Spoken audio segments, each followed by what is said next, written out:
What's up, everybody? This is Rob Wilds.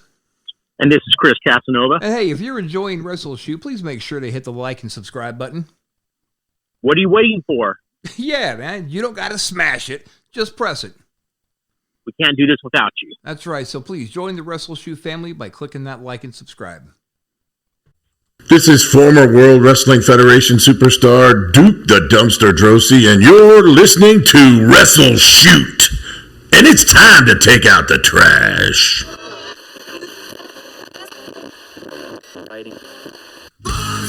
Congratulations! You have found WrestleShoot, hosted by the Wild Thing Rob Wilds and the ladies' man Chris Casanova. Combined, we have 40 years of wrestling experience, and we're here to share those experiences, stories, and knowledge with you over the podcast airwaves. We'll be joined by friends of ours from time to time to share their stories and experiences with you as well. So climb aboard the crazy train we call WrestleShoot. We know how to do it, and we do it real well.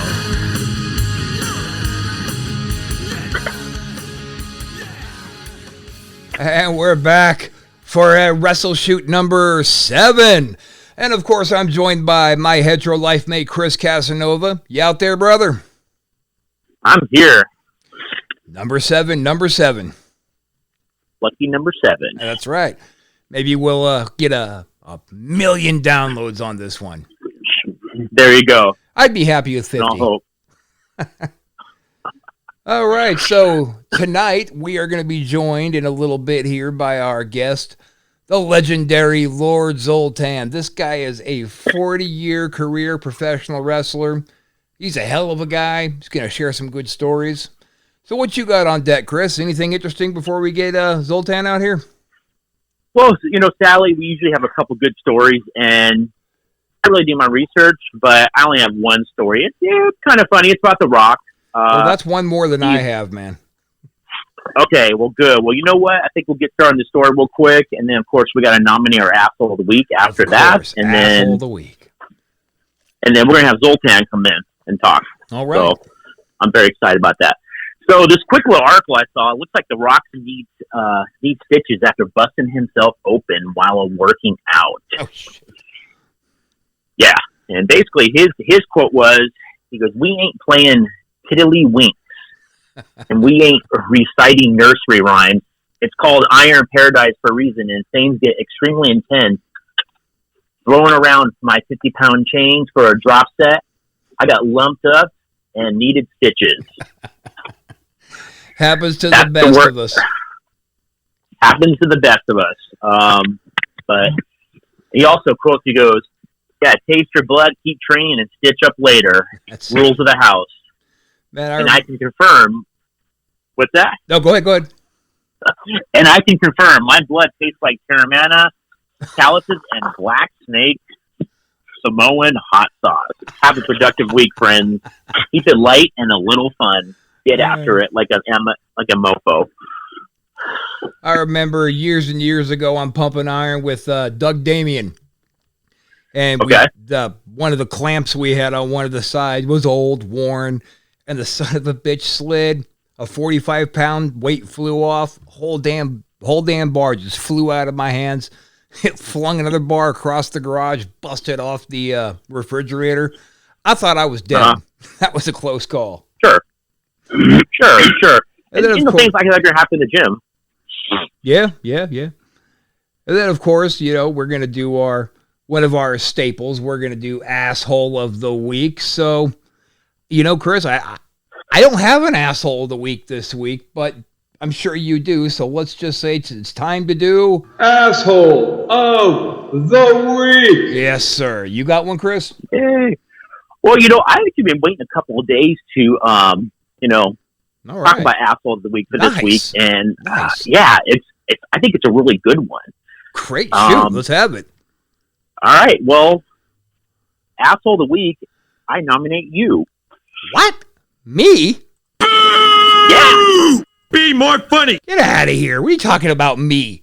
That's not nice. No, seriously. I think everyone laughs at a funny joke. Ha ha. Okay. Rob's going to be asshole. Why is Rob asshole of the week. Do tell. Okay, I will do tell. Okay, so I'm going to say 15, maybe plus years ago. I'm just going to give a number there. You're going back 15 years? All right. Yeah, because it's a great story. Okay. So I had this match with Rage and Steel, and my partner was migraine. I don't remember what. I don't remember who my partner was. Okay. But there's a story that you pulled Rage aside and said, "Oh my God!" You actually pulled him in a little private meeting and had a chat with him and said, "Look, you better be on point tonight because if you screw up, Chris is gonna flip out and beat the shit out of you." Like, well, now hold on. You almost got that story right, player. No, it was. So you agree with it? So you agree with it? I'm just telling you the story. It was about 3 weeks, and you were tag teamed with Aiden back then. And Aiden, okay. I don't remember who my partner was. I remember the story, okay. But you and Aiden were the tag champs before he took his leave, and you were going to drop the belts to Rage and Steel, but Rage kind of sucked. So I did. I pulled them into the showers, and I said, "Look, man, Chris is going to drop these belts to you in good faith, but if you go out there and start taking liberties and being sloppy and he thinks you're going to try and hurt him or you make him look bad, he's going to beat the shit out of you. He's going to stretch you, so you better get in the gym and get on point, boy." But, dude, I did that for you because he was sloppy and he was hurting people. And I was like, "Yo, you better straighten up." So I scared him and made you think that he was a head case. How does that make me an asshole? Okay. I get you. Okay, so that's your get out of jail free card. Sure. But, there you go. Okay, but however, it was a cute little rib with you. Like you basically kind of carried. Yeah, you carried on to the next quite a few shows for the next couple years. I did. I'm an asshole. And so I'm working. Whoever I'm working, I think it was Big Ugly or Gabe. I don't know. Yeah. He mentioned something to me. On radio. He goes,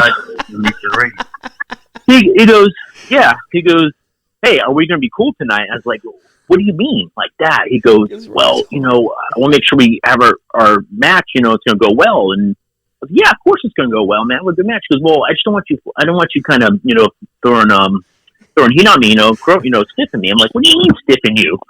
He's like, "Well, there's kind of rumor going around, man." Well, yeah, exactly. He goes, "Well, I kind of heard some rumor going around." I said, "Which rumor is that?" He's like, "Well, you kind of flip out, man, when things kind of go your way, and then you start throwing a beat." And I was like, "Who told you that?" And so me and some of the boys. We mean some of the boys. He goes, No. He goes, I said, "Was it Rob?" He goes, "Well, yeah." Okay, all right, I'll take it. This week, the asshole of the week is the Wild Thing. Hey, Chris, we all know that I'm a slight bit of a mark, and I definitely like titles. So this week, I'll take the title of Asshole of the week. Son of a bitch, you got me. Yay! So it was a good rib. Hey, it was a good rib. It was. I'm gonna be honest. It was. I laughed about it today, and it was. Back then it was kind of funny, but at the same time, like 3 or 4 people kept asking me, "Hey, are we gonna be good?" I'm like, "What do you mean we're gonna be good?" I'm like, "I want to work a good match. Of course we are." But anyways, that was a good one. But you accept the asshole of the week. So awesome. I'll take it. But you know what? In my defense, people knew that when they were going to work you and I as a tag team, like they better bring their A game, because if they start going in there and taking liberties on us, that there's a good chance they're going to get stretched. So, it was based on fact and myth, but I started the myth. It was my fault. Oh, hey, there we go. Zoltan's here. Ladies and gentlemen, I'm happy to finally be able to get my old buddy, a 40-year veteran, a man who wrestled Andre the fucking Giant, Zoltan. What's up, brother? Good. It's a pleasure to be on your show finally. And finally, we got it worked out. Nice.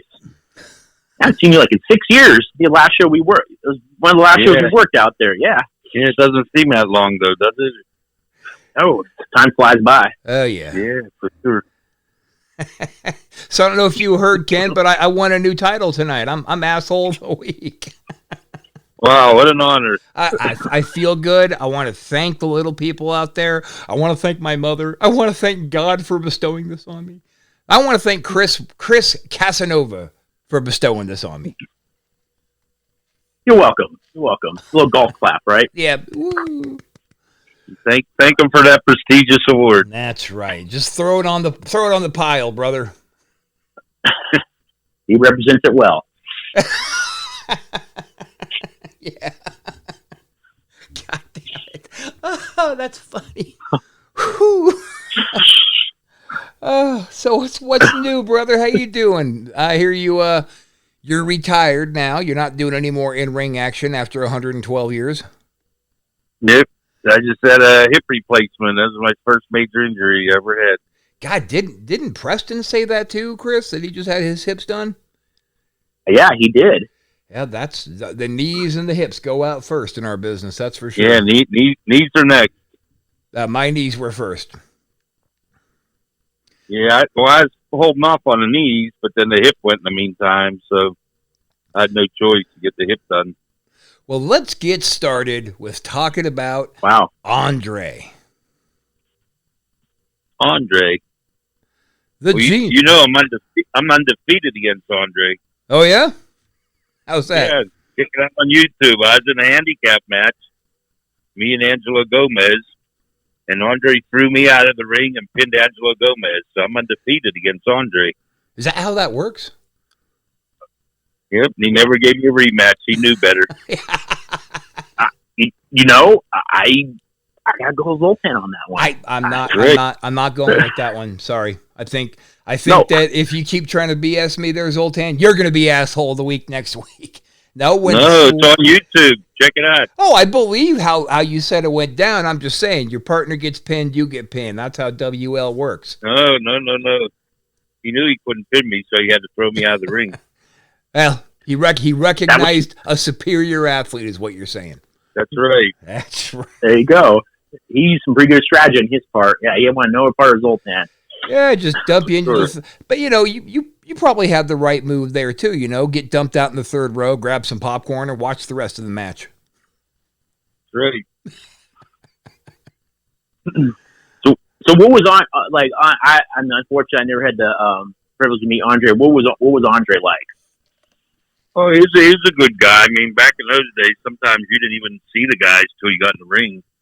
Oh, wow. Everything's scripted, and the guys go over a 5-minute match for 2 hours in the dressing room. They get out there. And he was cool, though.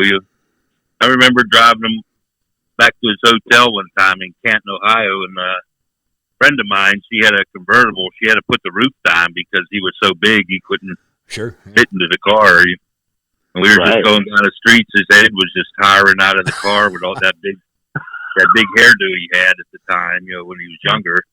And I remember opening the hotel door for him, and he just went in and laid on the bed like diagonally because he couldn't even fit on the bed. He was like hanging off. So I guess he tried to, grab as much as he could. Yeah. I mean, I guess he probably had a lot of problems traveling. Sure. Oh, sure. I imagine. Even on the plane, I couldn't imagine how he traveled on the planes. Oh, yeah, I would imagine even first class would be a son of a bitch for him. Yeah. I'd get 2 seats. Yeah, I guess he got miserable at the end, because he, I guess, kept growing, and then finally it slowed him down, and then. Oh yeah, watching him walk around on those crutches was very sad. Yeah, it's sad. So tell us some good stories about back when wrestling was wrestling, brother. Tell me something good, something juicy. Oh, geez, I don't want to incriminate anybody. Screw it, man. Incriminate away. That's what we do anymore. That's why I never wrote a book. What do we say, Rob? Don't pull any punches. Okay. I'd write a book, but I can't release it till I die. I'd like to get a peek at that book. Back then, it was like a lot of steroids, and oh sure. I remember at the TV tapings that Dr. Sahorian would bring in bags, like lunch bags or whatever, for all the wrestlers. And I guess everything they ordered was separated, in each bag or whatever. I mean, I never had any dealings with them, but I guess, the other major stars did. But they were up there all the time. We were just there for TV and wrestle around Pittsburgh, like Steubenville, Weirton, Pittsburgh Civic Arena.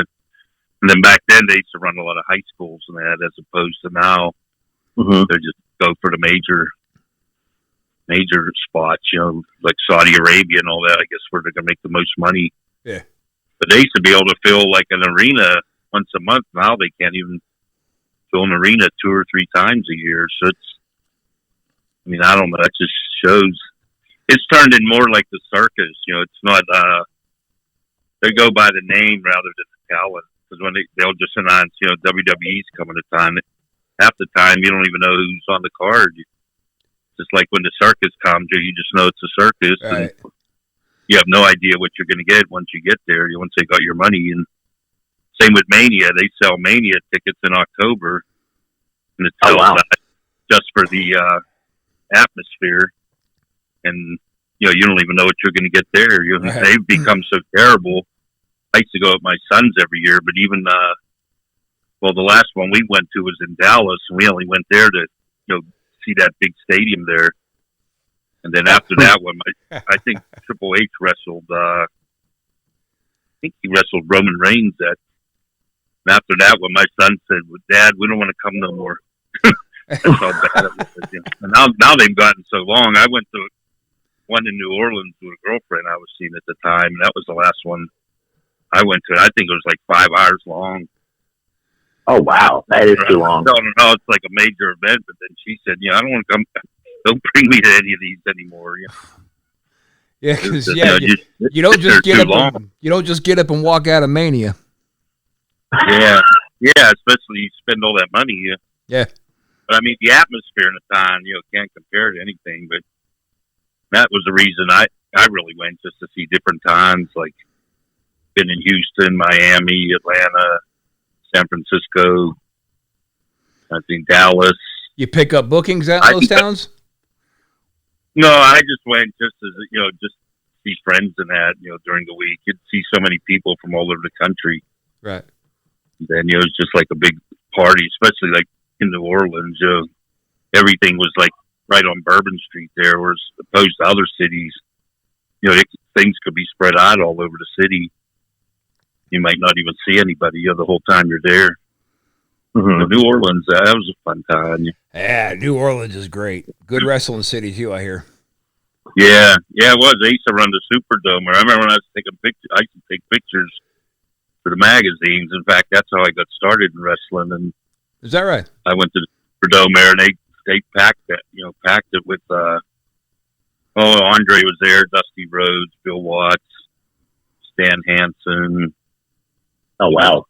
I can't even remember who else was there at that time, because I had gone to a show the night before in Houston, and they had a real good show there too. Paul Bosch used to run Friday nights, and he would bring in guys from all over the country, and he wasn't like a territory like other places where he ran all week. He'd only run Houston.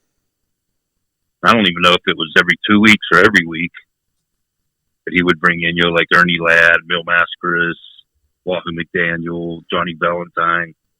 Wow, legends. Wow. Yeah, this particular, like Johnny Valentine had already been in that plane crash, and he was on crutches. He'd come to the ring. He was managing Buddy Roberts, who was one of the Freebirds, one of the Hollywood Blondes, and Roberts was wrestling as Dale Valentine, I guess another brother of Johnny Valentine, I guess, to keep him involved in there. And then, like, the main event, I think, was Fritz Von Erich against Killer Carl Krupp.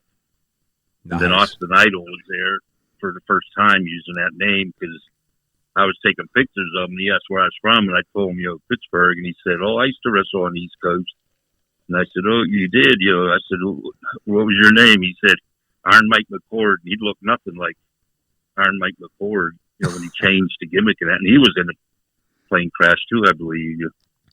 But now he had the blonde hair and, wow, different, changed his style, I guess. Well, maybe going down the plane, scared him so bad his hair turned white. That's right. That's when wrestling was good, in the territories. But even like now, I mean, I'm just thinking if the territories still were around, a lot of these guys probably would be homeless because a lot of them lived off the wrestling. Yeah. And they had no other income. So, I have no idea what a lot of them would do. I never did it full time. I always kept a regular job. And then in between, I would use vacation days or, good trips. I would take some time, and just go do these different tours. And like I wrestled up in Newfoundland, Canada. So I used to want to go places I'd never been before and probably would have no reason to go to on my own. Mm-hmm. So that's, I always had an income, I always had benefits, which I was even riding with Honky Tonk one day. And he said, you was smart. He said, you kept your job. And he said, if I get hurt tonight, I have no money coming in. I'm done. But it's like, I mean, they made major money, but then it doesn't last, forever. Mm-hmm. If you're smart, invested and at least get yourself a house and that, and they're set a little bit, but then, that all ends eventually. And that's, you see a lot of them committing suicide and stuff, after, because I guess, I don't know, you probably realize, what am I going to do now? I have nothing to fall back on. Yeah. Which is sad, there's no benefits in wrestling. It is. They consider them all independent contractors, but then they don't want them working nowhere else but for them. So, how are you an independent contractor when, your boss tells you what to do? So I don't know. I think that you say the territories wouldn't survive nowadays, but I don't think I agree with that. The problem with the indies compared to the territories is any brony can go out there and run a show. So they'll get a few bucks together. In some states you got to get a promoter's license. Most states you don't. I mean, some now with states the you do. the COVID and that, shutting everything down. But even before that, you'll have guys like Chris and I have been on plenty of shows where they've had the Honky Tonk Man advertised, for instance, and we'll show up there, we'll gear up, we'll get ready to do our match, and they'll have a pretty decent sized house. Then the promoter goes to the ring and goes, the Honky Tonk Man couldn't make it. He was snowed in and blah. And they'll make up some bullshit story of why the main attraction isn't there. And if it was still run like the territories, it would be better, though. Because everybody was considered a name. Like guys like the Sheik that ran Detroit, he would advertise. He did use a lot of major stars, but he would advertise guys that probably had no intention of coming there. And then, they would just throw anybody in the main match with him or whatever. Right. That's what just sort of killed his area. Plus him going over all the time. You can't. Seems like a lot of the areas that did die was because the owners or promoters, were putting themselves over all the time. Like even the bookers, like Dusty in different territories, They said killed a lot of places. But they did make a lot of money, but that don't last forever. And like the Von Erichs in Texas and Sheik in Detroit, Vern Gagne in AWA. I mean, he was so aged at the end and still putting himself over. These guys that should have beat him. But I mean, that was a downfall. A lot of territories there. I'm trying to think where else was good towns. And what's sad about all that is like Chris and I, we're going to be going out there, and I've said this on a few of our episodes, we're going to be going out there and running the Conquistador stick. We just bought the trademark to the name. But we're going to go out there with the intention of doing what the old guys used to do for us. They would show up into our town and they would put us over. It was our territory. They would make us look good. Yeah. That's what we plan to do. Go out there and put all the young kids over everywhere and make all them look good. Because, I mean, really, to a real pro, who gives a fiddler's fudge about laying down for the night? Who cares? You get paid. Yeah, but a lot of them guys, their egos are so big, they don't want to lose you. True. Me, I never cared as long as I was getting my guarantee or whatever. I mean, that was the main thing, trying to make some money. I mean, I always enjoyed it. I was always a fan and still am a fan. But I mean, I don't watch it hardly anymore because it's not, like it used to be. I mean, wrestling's dead as far as I'm concerned. It's all sports entertainment, and a lot of the indies are copying Vince, so they're trying to do what he does, And yeah, that's unfortunate. I don't know. I think there's still a way to go back, but maybe back to like the cartoon era, like when Hogan and Savage and Beefcake. I think the people are more accustomed to those guys, because a lot of the guys now, even when I mention somebody, people say, I don't know who that is. because nobody's watching it. Like before, it's all them cartoon guys. I mean, everybody knew all them guys. George Steele, Nikolai Volkov, Wendy Richter. Yeah. Oh yeah. And they had the cartoon going, and they were on everything. Now it's sort of just I don't know. I don't even know what's going on in WWE. I like AEW a lot. Even that, I forget it's on half the time on Wednesday nights. And I end up missing it. I went to their first show in DC, and then I did one in Pittsburgh, and then one in Charleston, West Virginia. I went to, and I really enjoy their shows because you never know what's going to happen there, who might show up. And as I understand it, there's still some promotions running under the AWA and NWA monikers, but those are just kind of fanboys who are paying a ludicrous amount of money for the name. And they've been out of business so long. I mean, even my sons. I mean, my oldest son's 31, and the other one's 27. I remember when Bruno came to their school when they were still in high school.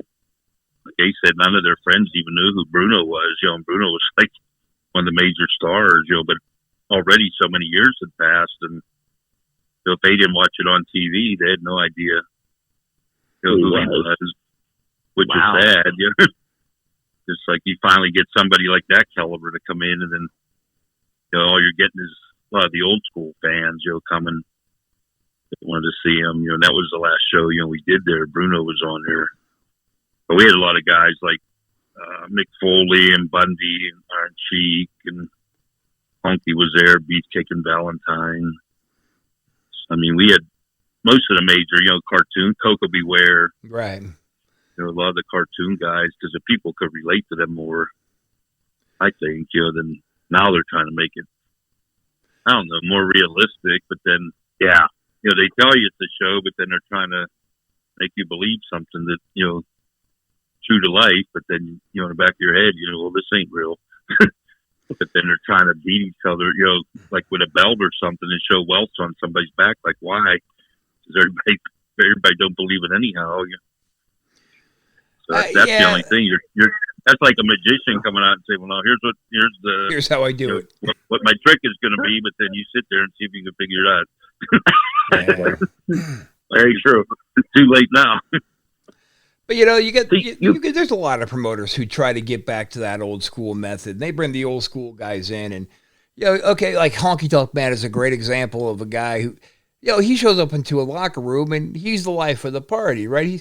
Let me tell you a story about something that probably didn't even really fucking happen. Honky's a great dude, but so he puts the wrestlers in good moves. I mean, plus teaches some of the younger guys. Some of them though just come in and take their money and that's it. They don't even converse or socialize with anybody in the dressing room or whatever. That's bad, I think. Because I've seen a lot. I mean, I'd say even as far as like 10 years back, where they would still run high school and old school shows. They'd bring in a doink, and I'd work the doink. And I mean, there was high schools that draw at least 1,000 people, which is good by indie standards.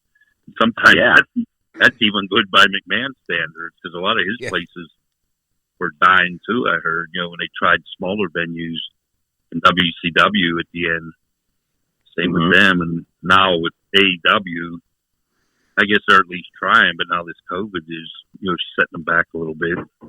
Telling everybody, So I'm hoping they get the momentum back that they had. They got a lot of good workers there, but I think they have too many guys. They're trying to. I think the only reason they had any momentum, though, is because they were the new kids on the block. I never saw anything from them that made me say, wow.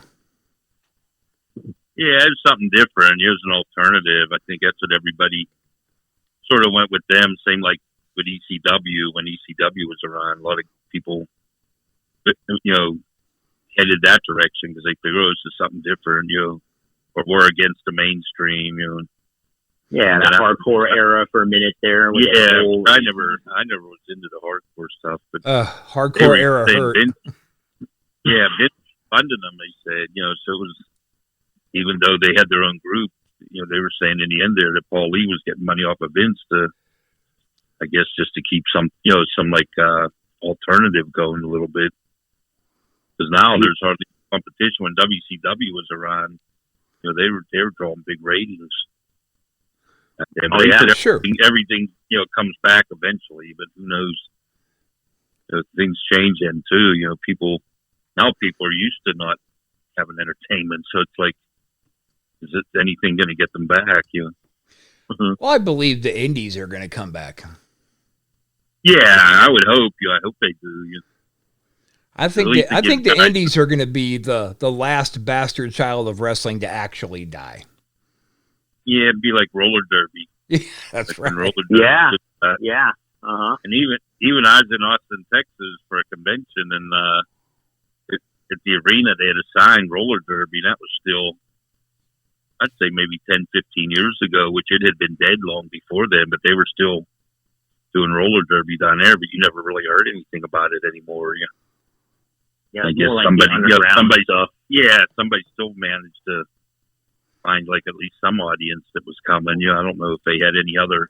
Well, that's pretty big out there in Texas, right, Chris? The derby? Oh, it's huge. It's huge. Yeah, they do a lot of underground stuff too as well. So a lot of it's like, they'll like different cities and stuff. They'll get, or like Austin itself, they'll have like 7 or 8 teams in Austin. They'll just kind of like, play each other every week and stuff like that. So it's still relatively they're pretty still big. doing them. A lot of them don't have a track. They're just doing like flat roller. I've never been to one, that way, but I know that in Pittsburgh here they got a team, but they only do, like I said, no track or whatever, just on a flat surface. But I don't try to even imagine that would be like. I don't know. I guess I figure a way to get it over for drawing a little bit, or surviving. Yeah. Well, most of those women, I wouldn't want to mess with them in the street fight, man. Some of those women could kick my ass, man. Yeah. Oh, come on, they can all kick your ass. Okay. Some I probably would, and some I probably wouldn't let. But anyhow, that's a different story. Go ahead, kick my ass. I'll lay down for you. I was dating out there when I lived in Austin. I was dating that sexy little blonde roller derby woman for just a very little bit, till I realized they're all as psychotic as wrestlers are. I liked Austin. I had fun in that time. Yeah. But they only had, I think the only sport they had Austin. They had a hockey team. I forget what the heck the name. Not River Rapids or something. But the bats. They had the bats that come out from under the bridge there every night. The bats, yeah. It's Congress. Biggest bat population, like in North America, or. And the thing is, like they really make a big deal about the bats at the South Congress Bridge out there, but all over Austin, a major bridge will have tens of thousands of bats. Just that one happens to have hundreds of thousands. Yeah, I was down there we had at the Texas Deaf School for the Deaf, but then we went on a tour there. They took us on a boat right when the bats all come out. Well, then the guy on the boat said, don't look up. What you feel might be raindrops ain't really raindrops. That's right. Coming down on you. And I said, oh, geez, if I'd have known that, I guess they were all taking a crap as they're flying, and all coming down on everybody, underneath the bridge, which you can stand on top of the bridge and watch them. But we went like on the boat ride that took you underneath once I guess when the sun goes down, they all, start coming out. Yep. And then I don't know when they come back. It's like I wasn't up that time.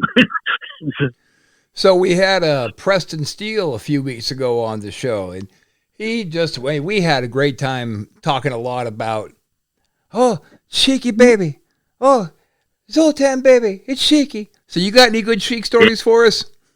He used to wrestle with Sheik a lot. Yeah. I'm trying to think. Oh, geez.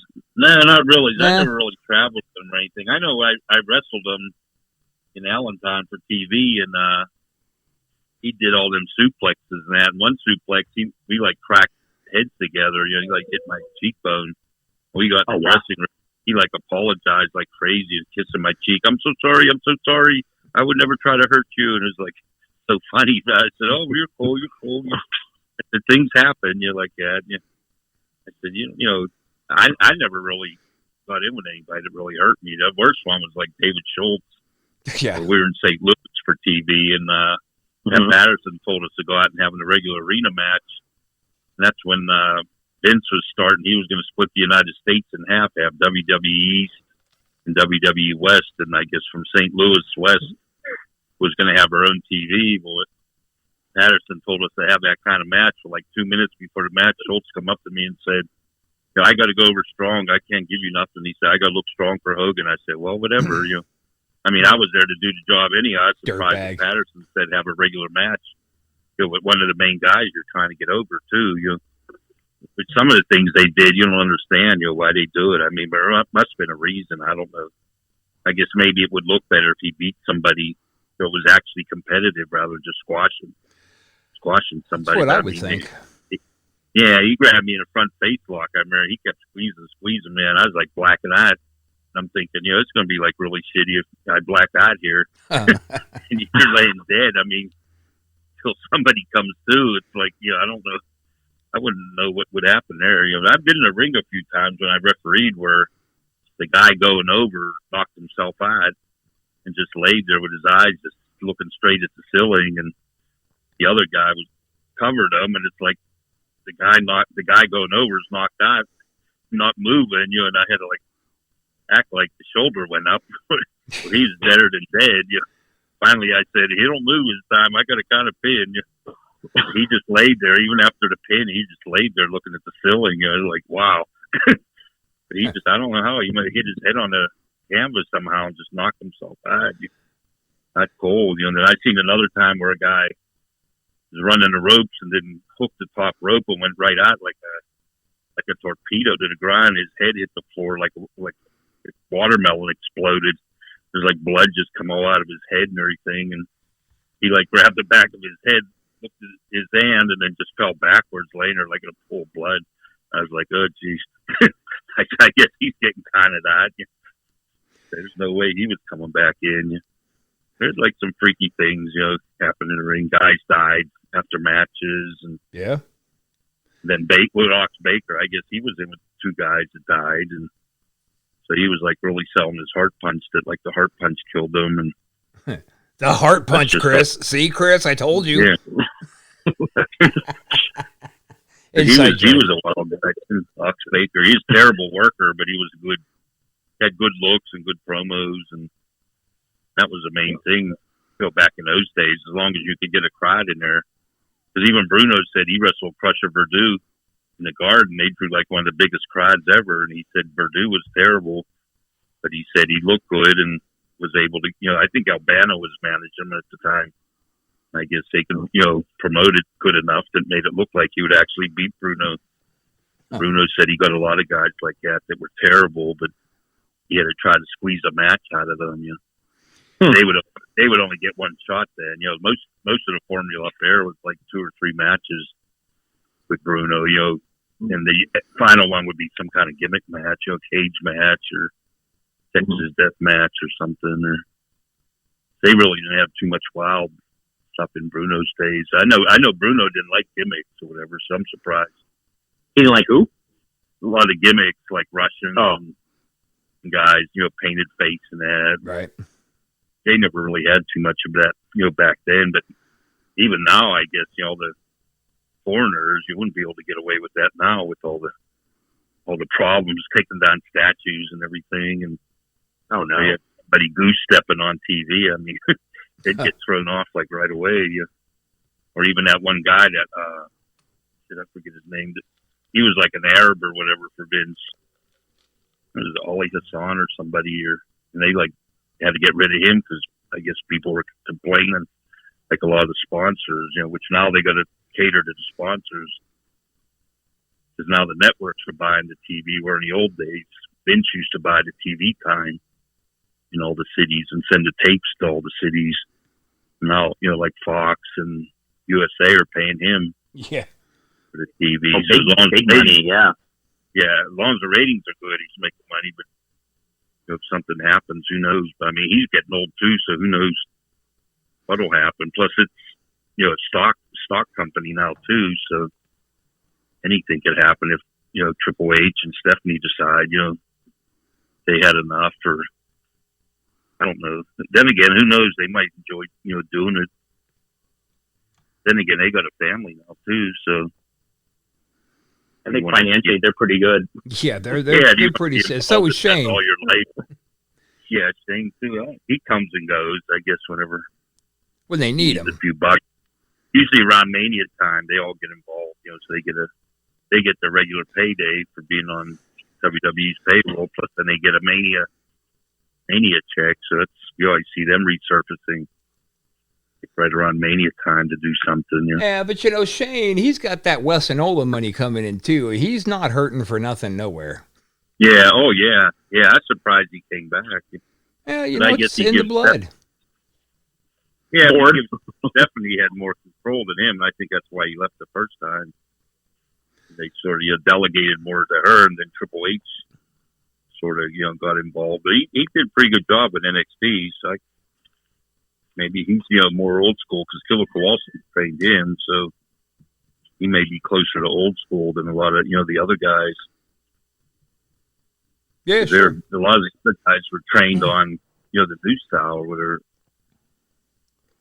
Well, Mr. Zoltan, I hate to cut you off, but we are coming up on that hour where we're out of time. Like I always say, podcast fans only have so long of an attention span before they turn it off. Oh, I'm for sure. Just like the wrestling fans. Yeah, right. You got to keep their attention. But I can't get this out of my... They have less attention span now with the way the matches are so bad. I've been unable to get this out of my head since you told me about somebody getting knocked out. There was this gig that I did in L.A. where I had a twisted up knee that happened the night before. So they said, well, okay, instead of having you work a match the next night, we're going to have you be the guest ref in the main. And this kid goes for a moonsault and misses, lands on his head, and knocked himself clean out. And he was the one supposed to go over. So the other dude kind of backs up to me and goes, is this a sell? And I said, no, he's out. He goes, what are we going to do? So I spun the kid around, bam, hit him with my own finisher and grabbed the dude's limp body and threw him on top and then countered it out. I get in the back. That happened to me. Go ahead. That happened to me in Preston still, too. He was supposed to go over in a match, and we did hardly anything at the beginning. And finally, we just did a tackle, and he went to step over, and he caught his foot on the canvas, snapped his ankle. He talked about that. I went into the turnbuckle, and I turned around, and the referee said he broke his leg. I said, what? I said, we didn't even do anything. And I went over to grab him, and he just holding his ankle and said, don't touch me, don't touch me. I'm thinking, I don't know what the heck am I supposed to do now? So the referee just rang the bell, and then I just told the people, he ain't hurt. He didn't want to wrestle no more. There you go. In the meantime, he was supposed to win a battle royal. They had a trophy like about 8 foot tall or whatever. And since he couldn't be in it, they told me I'd win it. So I took the trophy and took it home. He still complains to this day. I should have got that trophy. That was for me. I said, no, I won the battle royal. Hey, get out of here, crybaby. In fact, the promoter, I don't know what he was thinking. He already had his name engraved on a plate with a piece of masking tape over it. I mean, once he won the battle royal, he was just going to pull the tape off and wow, that plate got engraved fast. Yeah. Well, Mr. Zoltan, I always wanted to get another plate, but didn't. What was there an end to that? Did I miss it? No. I was just saying I always wanted to get a plate, but never did. Oh, get a plate on the trophy, right? Yeah, we are definitely out of time now, so we're going to have to wrap this thing up. You have anything that you're doing particular that you want to throw a plug out for? No, just relaxing. There you go. And then burlesque and drag shows, and that's my new entertainment interest. All right, something different. Yeah, that sounds interesting to me. Yeah. Well, all right. Still in business. All right. Well, Chris, you got anything you want to say in closing? No, I'm just happy we made it through episode 7. Episode 7, we're trucking right along. We're talking to Marty Jannetty. I've had some recent contact with Brian Knobs. We still have Chris Geyer, Pissed Off Dwarf, ready to do the show. So we're moving on along here. And you know who you should talk to? Brian Blair, head of the Cauliflower Alley Club. That'd be a good interview. Probably. Oh, wow! And I know he'd be willing to do it. He's real cooperative with everything. So. Oh, we're gonna have to talk off air, and you point me in his direction. Yeah, I can help you in that. Yeah. Yeah, have it. I got to say, God, we are going so overtime. I got to say that I'm leaving Pittsburgh soon for Tampa. But the one thing that I love the most about Pittsburgh is that word yins. I love that word. Yeah, everywhere I go, once they hear that, oh, you're from Pittsburgh. You're from Pittsburgh. You're from Little Island. All right, Zoltan, we appreciate you coming on with us today. Chris Casanova, you son of a bitch, I'm going to get you back for this asshole of the week thing. And until then, we'll talk to you all next time. See ya. And that's going to do it for another episode of WrestleShoot. For myself and Chris Casanova, take it easy or take it however you can get it.